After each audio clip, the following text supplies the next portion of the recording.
Hi అండి. అందరూ ఎలా ఉన్నారు? బాగున్నారా? నేనైతే చాలా బాగున్నాను. మీ అందరూ కూడా బాగుండాలని మనస్ఫూర్తిగా కోరుకుంటున్నాను. ఈరోజు ఈ వీడియోలో అరటికాయ మామిడికాయ పులుసు ఎలా చేసుకోవాలనేది చూపిస్తాను. మీరు ఎప్పుడైనా ఈ కర్రీ ట్రై చేశారా లేదా అనేది కామెంట్ చేయండి. ఒకవేళ ట్రై చేయకపోతే కనుక ఖచ్చితంగా ట్రై చేయండి, చాలా బాగుంటుంది. ఇప్పుడు ఈ కర్రీ ఎలా చేయాలనేది చెప్తాను. ముందుగా అయితే ఒక గిన్నె పెట్టుకొని అందులో కొంచెం ఆయిల్ వేసుకుని పచ్చిమిర్చి ఉల్లిపాయ ముక్కలు వేసుకుని ఫ్రై చేసుకోవాలి. మేమైతే మామిడికాయని ఫుల్గా వేసేద్దాం అనుకున్నాం, కానీ ఇదైతే పుల్లగా ఉందని కొంచెమే వేసుకున్నాము. మామిడికాయని అయితే తురుముకుని వేసుకోండి. ఇప్పుడు ఉల్లిపాయ ముక్కల్లోకి కొద్దిగా పసుపు, టేస్ట్కి సరిపడా సాల్ట్ వేసుకుని ఉల్లిపాయ ముక్కలను అయితే మగ్గనివ్వాలి. ఉల్లిపాయ ముక్కలు మగ్గిపోయిన తర్వాత ముందుగా కట్ చేసి పెట్టుకున్న అరటికాయ ముక్కలు అలాగే టమాటా ముక్కలు కూడా వేసేసుకోవాలి. అరటికాయ ముక్కల్ని ఇలా పొడుగ్గా కట్ చేసుకోండి.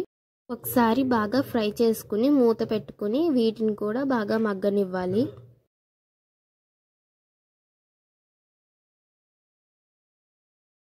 సేపు తర్వాత మూత తీసి ఒకసారి బాగా ఫ్రై చేసుకుని ముందుగా తురిమి పక్కన పెట్టుకున్న మామిడికాయని కూడా వేసేసుకుని ఒకసారి బాగా ఫ్రై చేసుకోవాలి.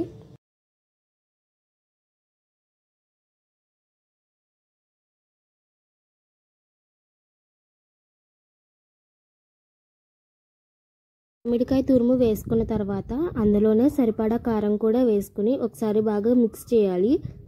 కారం వేసిన తర్వాత ఒక 1 సెకండ్ పాటు మూత పెట్టి తీసేయండి. కారం వేసాక మూత పెడితే పచ్చి వాసన అనేది రాదు. ఇప్పుడు అందులోనే ఒక లోట వాటర్ వేసుకుని బాగా కలుపుకుని కొంచెం కరివేపాకు అయితే వేసుకోండి. కరివేపాకు వేసుకున్న తర్వాత మూత పెట్టి ఒక 5 మినిట్స్ ఉంచండి.